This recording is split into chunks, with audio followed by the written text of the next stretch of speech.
Hello, I'm Caroline Baum, and welcome to this podcast of a conversation recorded live at True Story, the festival of non-fiction held on the land of the Wadi Wadi people at the South Coast Writers' Centre at Coaldale in New South Wales. We pay our respects to the traditional owners of the land and their storytellers.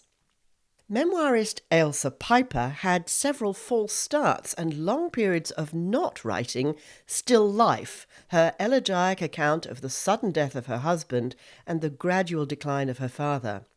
But as you'll hear in this conversation with funeral celebrant and author Jackie Bailey, she brings grace and humour to that most difficult of topics, death and its aftermath.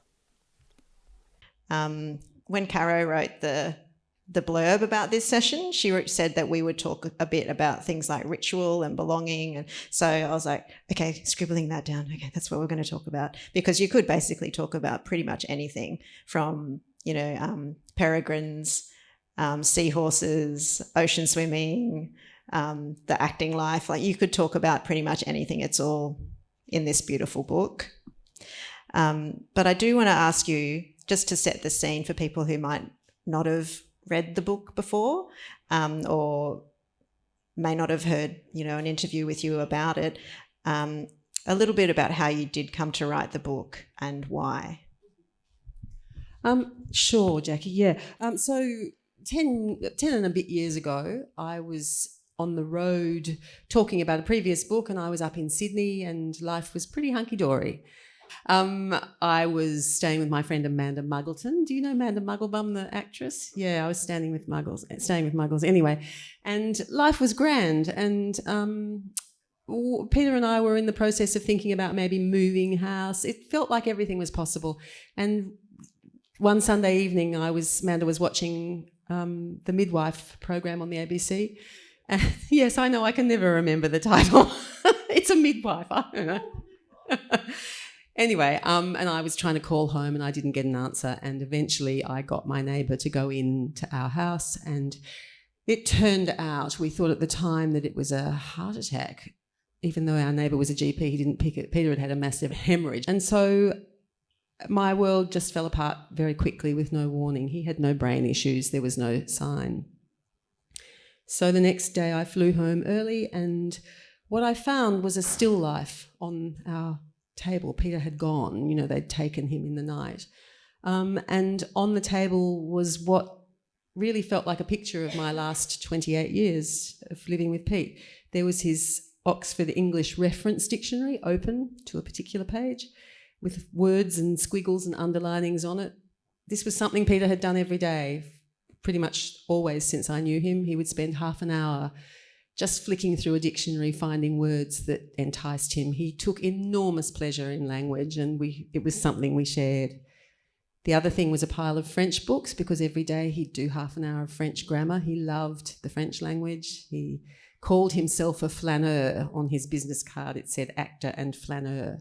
And there was a teacup, because we always drank a lot of tea, and an apple core. And I remember, oddly, one of the first things I felt was irritation. It was like, how many times have we had the conversation that fruit and tea don't go together? It was like this thing. But there it was. There was this affection. There was this slight irritation. There was all of our life laid out there in this still life. So that's really where the book begins. But I don't suppose I'd have written about his death if it had not been for... Many of you will know the legendary publisher Hilary McPhee, and about 9 months she she first published Helen Garner. She's like a goddess in the publishing world. And about 9 months after his death, I was living back in Sydney. I'd run away. I couldn't stay in Melbourne where we had been living. And I got a call from Hilary, and at that point I had no sense of who I was, had no sense of a professional life. I was just kind of shattered. And she said, would you write something for me, Anjan, about grief? And of course that was like an offering. That was like saying, you can be a writer, you can be a person. So I said yes, and I wrote something, and she said, it's lovely, but there's no hope in it. Can you find some hope? And I tried for 3 weeks. I couldn't find any hope. And so it really took me 8 years. This book has been an exercise in finding hope. But what I would say is the first 3 years I was writing therapy, and no one in their right mind would have wanted to read a word of what that was, that 200,000 words. I started too soon because of Hillary. So there's the long setup for the book. So one thing that really struck me about the choices that have led you to, sitting here at Coaldale, is that you did what everyone tells you not to do after you lose somebody. They say, do not make any big decisions for at least 1 year. Tell us about what you did. Yes. I basically got rid of everything. We had lived in our house for 28 years. I'd moved there from Sydney to be with Peter, so it was the only home I'd had in Melbourne. I didn't really have much of a community in Melbourne to go to other than Pete. I went to be with him after this kind of mad whirlwind. We decided to get married within, I think, 2 months of meeting. It's not to be recommended, but it happened to work. And so when he died, every single corner of that house was only Peter. I had nothing but memories of Peter in that house. And he had died in our bed, which we had been sleeping in for 15 years, in our bedroom, which we'd been sleeping in for 28 years. I mean, I was never going to get back into that bed in that room. Yeah, it was just impossible to stay. But also I didn't have anything to do. I mean, I think if I had not been a writer and I'd actually had an office to go to, somewhere to turn up to, or maybe if I'd had other people I was responsible to or for, not having children, maybe it would have been different, but there was just me and the absence. And I think that's one of the things that's different, always after a death, a person is changed. You all know this, you've lost someone. I hate saying lost, I can't believe I did. The person who died was not a pair of sunglasses that we left in a motel room. I hate lost. I didn't lose him, he died, just to be clear. So, yeah, I just sold everything, gave away everything, packed up half of a small truck and came to Sydney. And everyone, including my darling father, said, darling, wait, think, stop.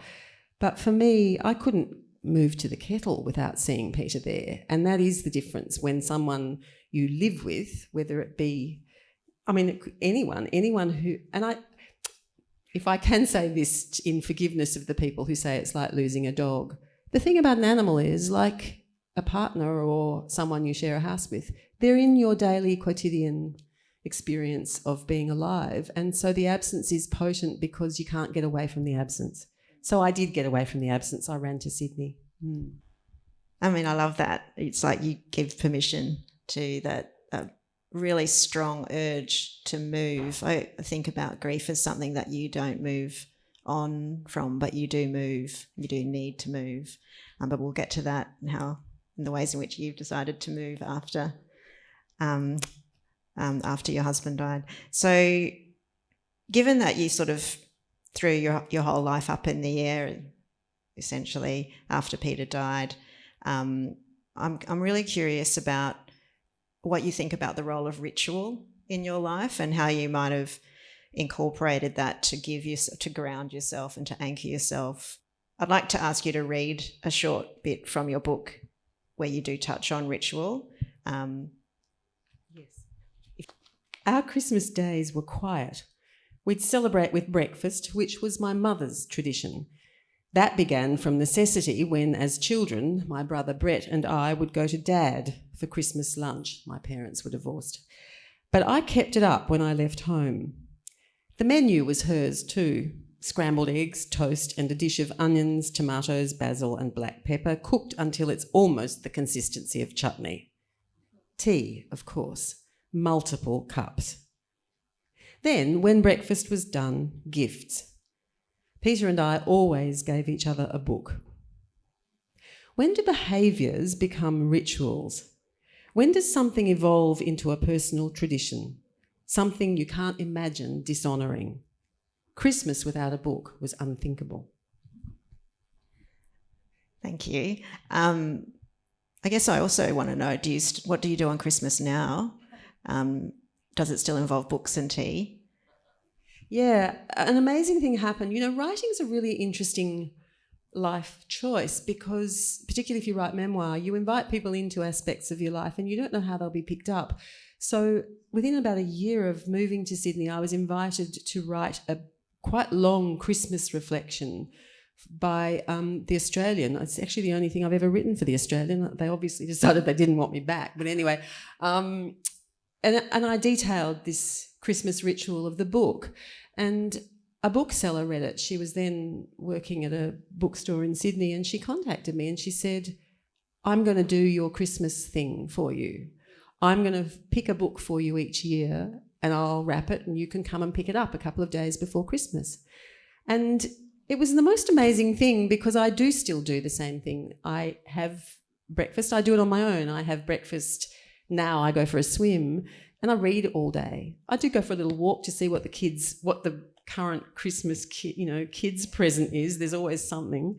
But it's a really interesting thing. So I got to keep the ritual because I had assumed I'd have to buy my own book every Christmas. And, you know, I'm a grown-up, I can do that and I can wrap it, but it's not the same as a surprise. And she's amazing, Elizabeth, because she's no longer working, but she still does it. And she annotates the book. It's like it's a little conversation. So as I'm reading, I'll kind of go, turn the page and she'll go, now you wait till you get to page 184 because you'll see something that tags into this. You know, fantastic. She takes such pleasure and she's given me kids' books. I remember one year she gave me, you know, a murder mystery, which I would never have chosen for Christmas for myself. And, you know, it's been fantastic actually. And so, yeah, I don't have to imagine that. I keep the same thing and I quite like being on my own for Christmas. It's okay. You know, it's one of the things that people constantly ask you, you know, you sure you don't want to be with someone else? Do you like being on your own? And that's been part of the negotiation of having been in the wake of Peter is coming to forge a relationship with myself. Mm. Hopefully, Kate from Collins, you just took note on... It's a good service, actually. Oh, my God, I would love that.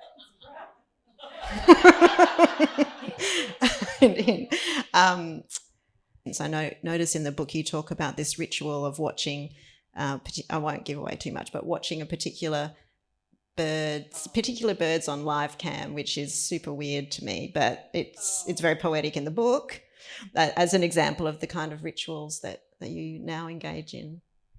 The peregrines on the ledge in Melbourne, you know, that are on live cam. I mean, probably most of you know, but they've been coming for decades now. Peter and I used to go in and stand on the ground floor of this multi-storey building owned by Mirvac in Melbourne. And there'd be these tragics huddling through winter with our cups of coffee, watching these birds as they hatched and fledged. It was the most magical thing. And then, of course, live streaming happened.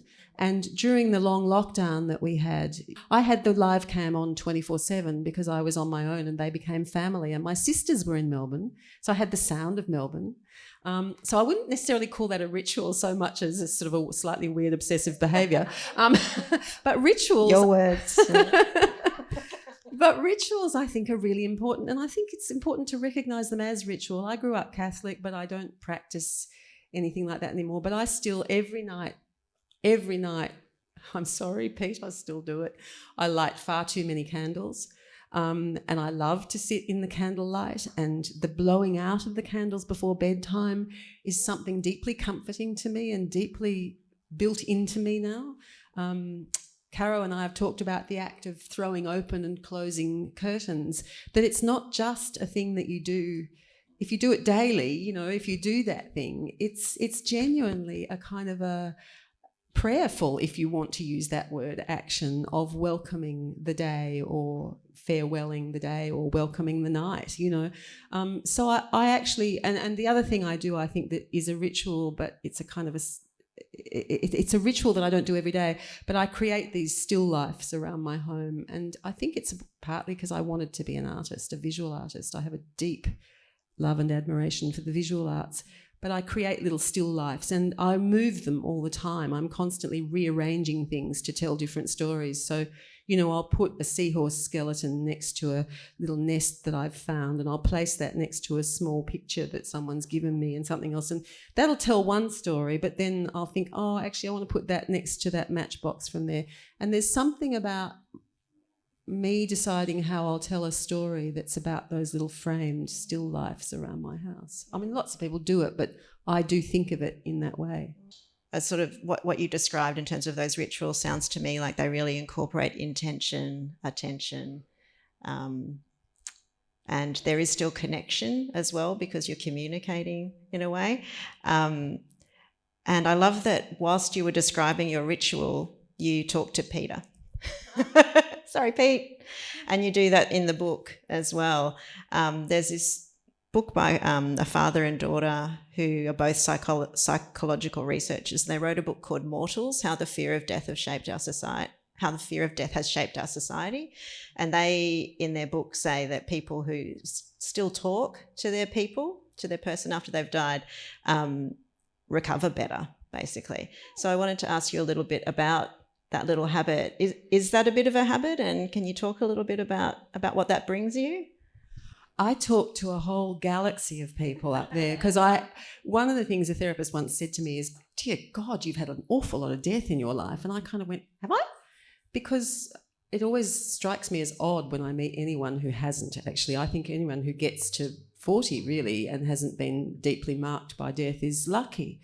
But yeah, it started for me very early and there were a lot. And, you know, through the AIDS years, overdose also.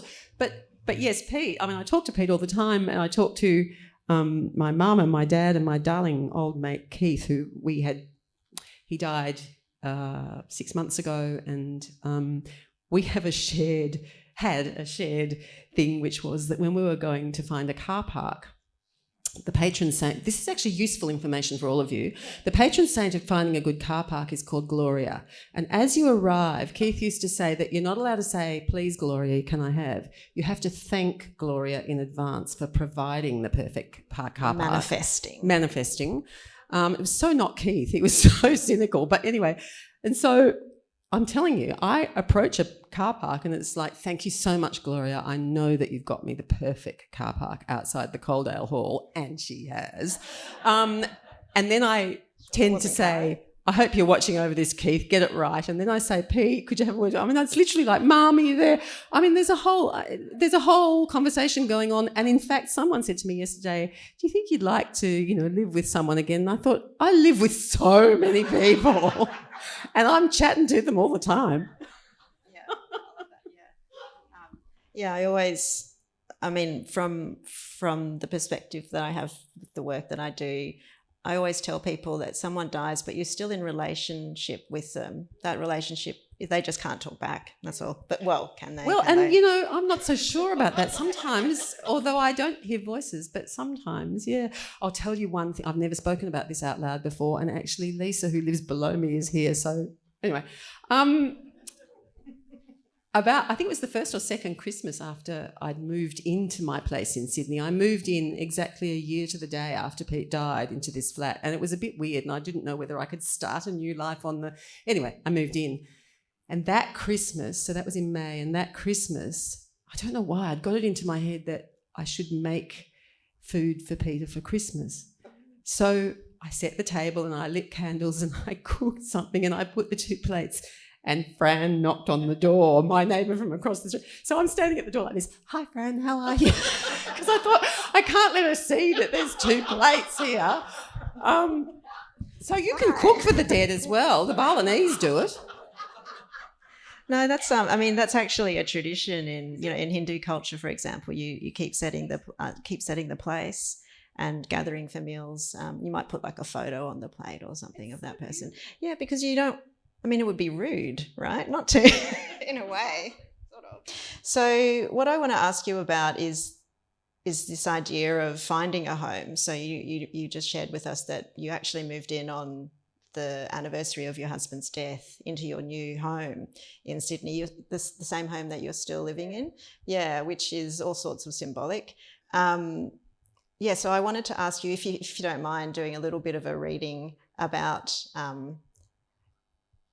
that sense of moving forward as opposed to moving on, I suppose, and how you do find a home after you've lost the person who was your home.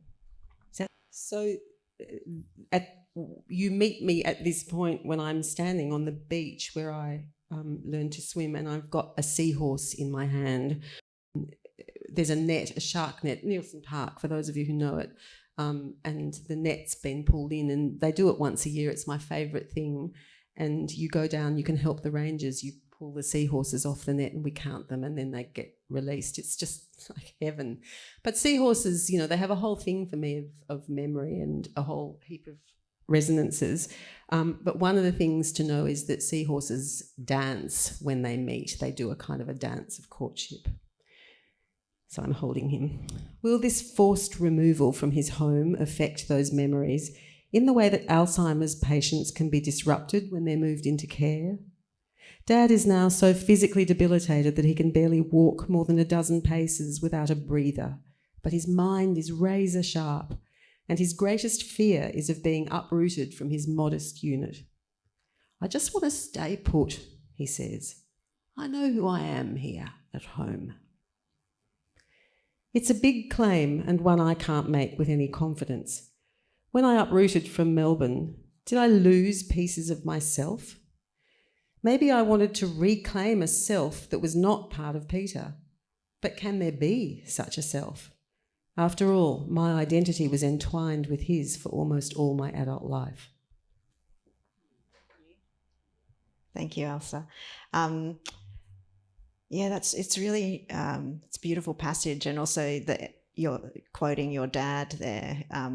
Ailsa's dad is also a pretty key character in the book.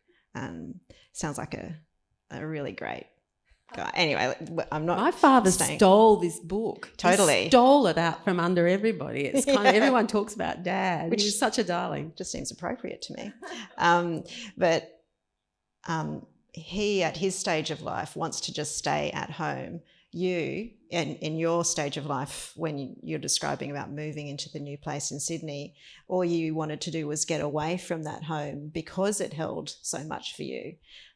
So I'm really interested to hear about, you know, this activity of swimming, for example, and what it is you did to make a new home for yourself, in not just in Sydney, but in your own body.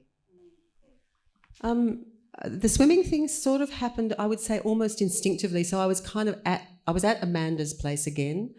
Gosh, she was a refuge, that woman. But anyway, where she lived, she was in a sort of a block of units, and there was an outdoor pool. And one day there was this beautiful kind of Amazonian young woman by the outdoor pool teaching someone how to swim. And I remember she shouted out, "Just breathe, there's plenty of air, breathe."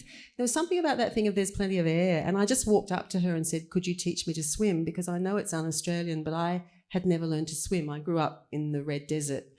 I'd never learned to swim, and I'd skived off on swimming lessons somehow through school by pretending I was good at hurdles. Anyway, I know it's a long way to go, but anyway, I got away with it. Somehow about the mortification of not being able to swim is a really interesting thing for people who live by the coast. Can you not either? And you feel like an outcast, don't you? Like, really? It's my secret, not so secret shame. No. Well, take lessons. It's really good. Yeah. Well, anyway, she taught me, and she gave me lessons, and then I found a place and I could get to Nielsen Park every day. And swimming became literally teaching myself how to breathe, but also it was a thing I was really terrified of. And I did know that in the wake of Pete's death, I wanted to do something to prove to myself that I could be brave, to prove to myself I could stare down the thing that scared me. But now swimming is this, it's not like walking. Walking is who I am, I feel. I feel like I was designed to be a walker. I wasn't designed as a swimmer. But it's a place that showed me another world, and I needed to know there was another world after Pete died. I needed to know there was another way of being, and literally underwater is another world. Which brings me to a question that you were asked by a fellow swimmer, I believe, who you call Old Salt in the book. which kept making me think of Old Spice. So in my head... He probably wears it. Yeah, that's exactly. What In my like. head, he totally smells like that stuff in the bottle with the boat on it. Yeah, anyway. So, Old Salt. So he asked you if something along... I won't do a massive spoiler, but he asks you, would you want Peter back if you could now? Yeah, and it's a really good question. It's a question no one had dared to ask me, and I don't think probably many people would, but it came at the end of a very particular conversation.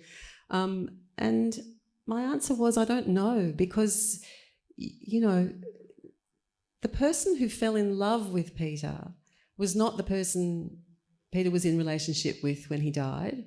And the person who was answering that question is not the same person. I don't know now if Peter would like me or love me, because I've changed myself. I've had to change myself. I mean, you do this work. Death changes us. And if you're attentive to the world and if you're present in the world, I think to try and stay the same any time is probably pointless, but certainly after such a big rupture. And so the Peter I talk to is the Peter I've constructed in my memory. But if there is a Peter now, I don't know if he'd like me. I've made my life on my terms and I've built it, you know. I mean, I think he'd be reasonably proud of me. He was my first reader and I miss that. I wrote for his eyes, which were not sentimental about my writing, and I worry that my writing would get sentimental with him.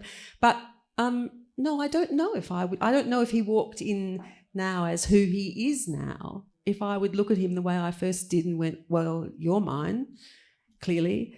We met, by the way, on a radio play. We were both actors, and he had... I'm sorry, I've got a microphone in my hand. I have to do this. We were playing, you know, lovers, and he was. How you do this on radio, I don't know, but he was the silent type on radio. Silent and from eyes wrinkled from gazing too long into bright sunsets, you know, all that. It was one of those. And he got bitten by a snake and I had to suck the venom from his arm. So this man fell in love with me while I'm on a microphone going... I mean, you know, it's so romantic. But I don't know that he'd like who I've become, but I don't know if I'd like who he'd become, but I don't know. But I'm really glad I had the 28 years, yeah. Yeah, sorry, now all I've got in my mind is the... So thank you for that image.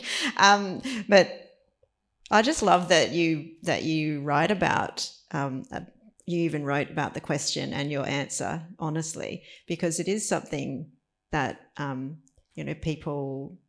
that, well, of course it happens. Yeah, you do change, you do move, you do keep moving, and you don't know if you would want... I mean, you've got a whole different life. So, yes, I just think it was really brave and important to have that in the conversation about grief and loss. And actually, I mean, another thing too, it's not just death, is it? When Pete died, he was thinking of making changes. Peter had on and off, and I mean, I write about this in the book. I'm not doing spoilers. I mean, I'm not doing tales out of school. But, you know, he knew what depression was. I didn't. He'd had depression on and off. And he'd done this amazing kind of work on himself before he died. And he was talking about we should move, we should sell up, we should do this. So I couldn't believe it. It was such a shock. But people can and do change. And my parents divorced, and I understand that this is possible. I understand that we're not the same people every single day, always.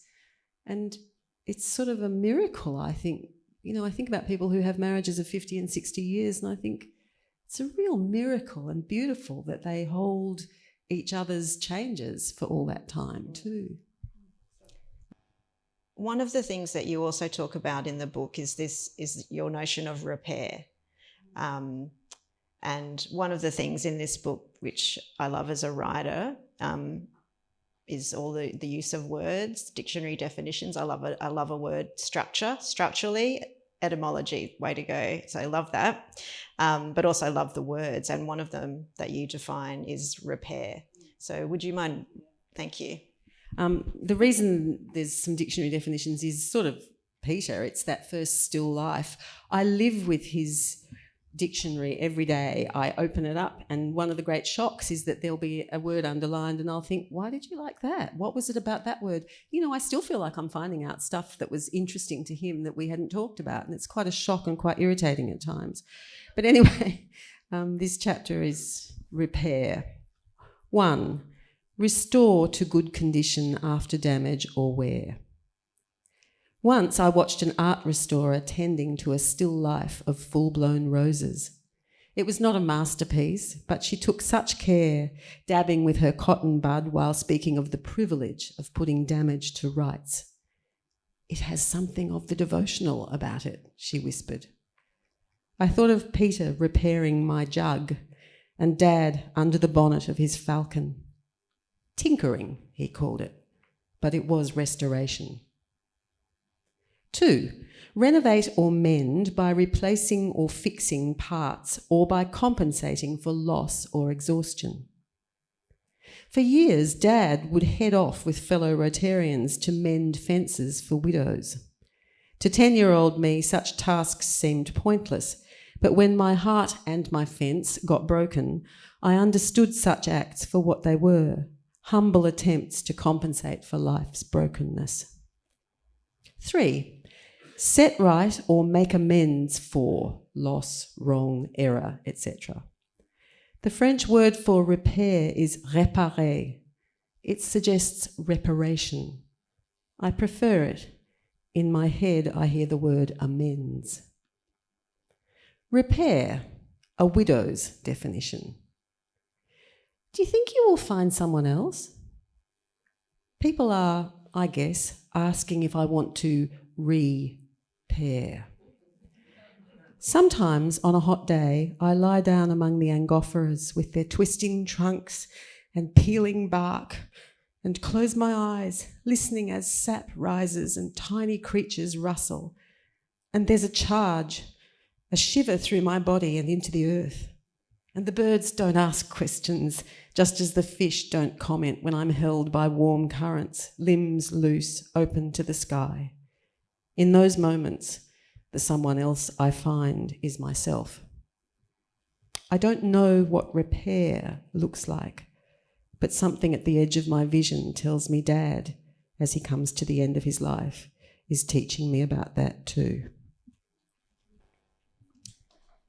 Now, don't you want to know what her dad was teaching her? It's one way to find out. Okay, I did say I'd only do one ad, but I can't help myself. So this concept of repair, which Michelle Elliott's in the audience today, and she did a whole art exhibition essentially about the concept of repair. I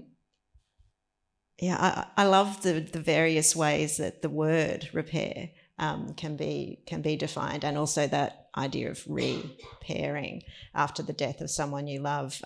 I'd just really like to hear from you about what it means for you, if you feel like you have repaired yourself in some way, or what that can even mean. What does it even look like after I'm trying to not say lost, after someone has died whom you have loved. I mean, I won't smack other people for saying it. I get why. I've got to think about the language around it. I also don't like past. What I hear is, I'm sorry, I'm vulgar. I hear past wind, and I think, no, he didn't pass wind. He died. Anyway, he may have when he died. I don't know. And we're human. We're bodies. I mean, when you talk about repair, the bit that I lost of Peter, yes, it was his body. I adored his body, and but I adored that mind. That one of the questions I have still is, what do we call it? Body, mind, spirit, soul. What is it? I don't know. Ether. But in terms of repair, I think the idea of repair suggests that you're putting something back to what it was, that you're kind of, filling in the cracks. And I feel like I've had to, I'm not a different person, and friends who've known me for many, many years would absolutely attest to the fact that the essence, I have a friend from school days who's still really in my life, and she says I'm just the same. And Pete used to say I woke up every morning like a meerkat going, oh, look, a day. And, and that is still true. I really like the fact that it's a day, it's a day. But I also know that I've had to reinvent and kind of, so it's not so much repair because I'm not the same person, but I had to figure out not who I wanted to be because, I haven't got that skill. I just had to adapt. I mean, maybe adapt is a better word. Animals adapt, and I think that's what it is. I'm in a different cage, in inverted commas. I think I've just had to adapt like animals.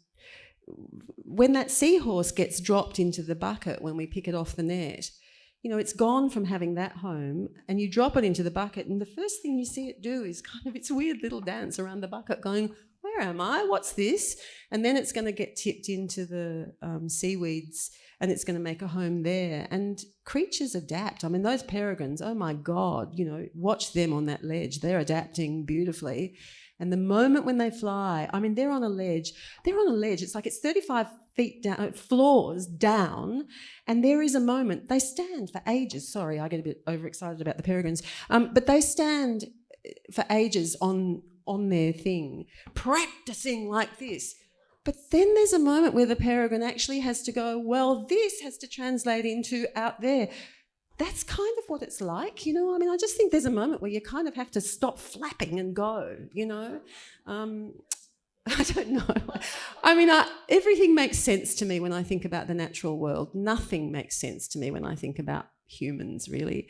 I can only find answers when I look at the natural world, I reckon. Yeah. That didn't answer the question. No, that absolutely didn't, but that's okay. It's my job to repair I haven't things. repaired, I've adapted. No. That was beautiful. Thank you for taking us to the edge.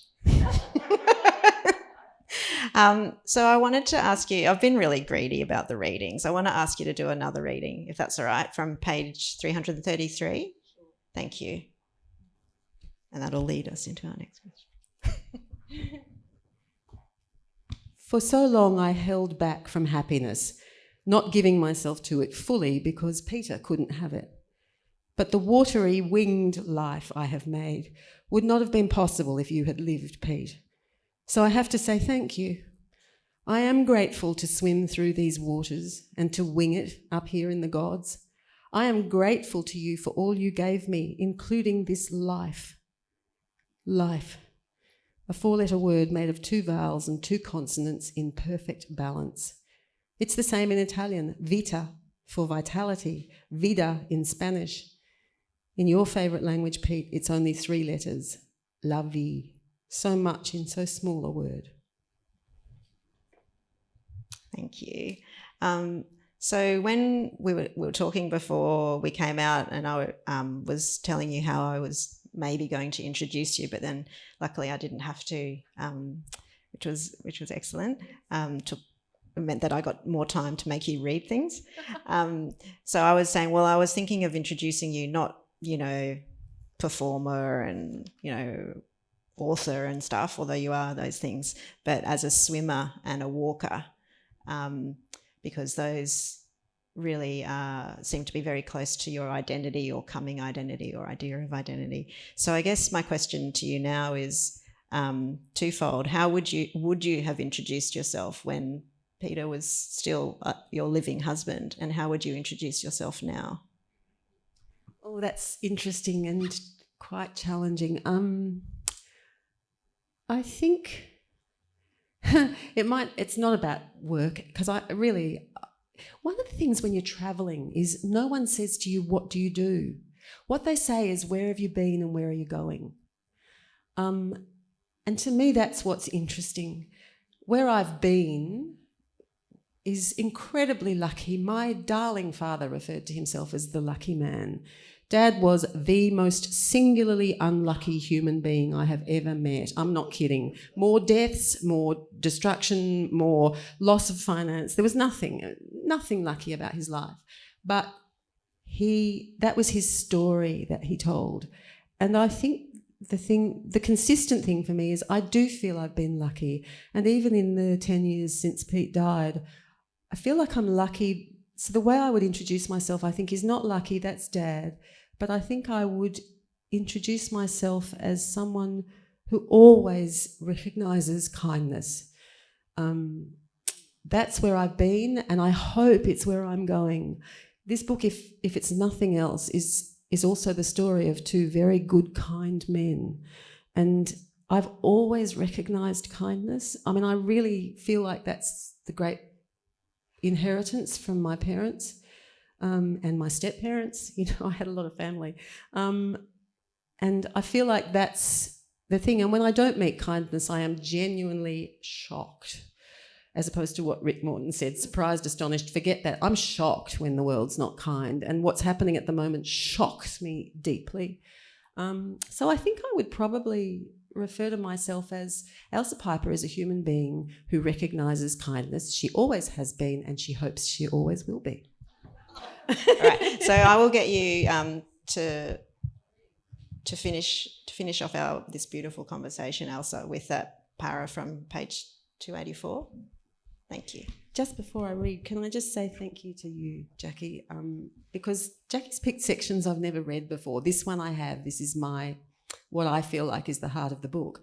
But there's lots of these that I've never read before, and it's actually really lovely to find bits of your book that you go, oh, I didn't really know about that. So thank you, and for your time and care, and to Caro for bringing me down here, and to you for coming. Thanks.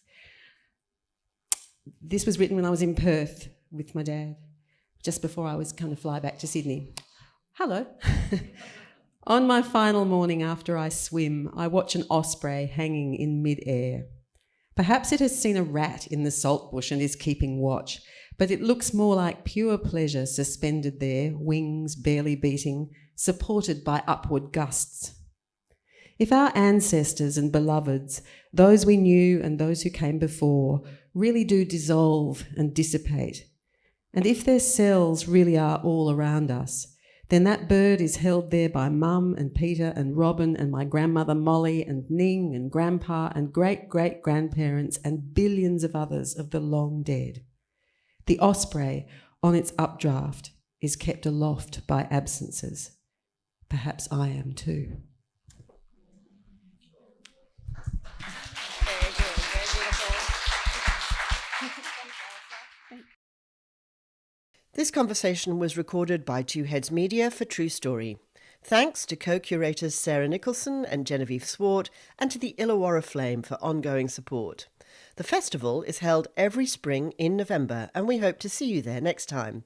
For more information about the festival programme and other events, go to southcoastwriters.org.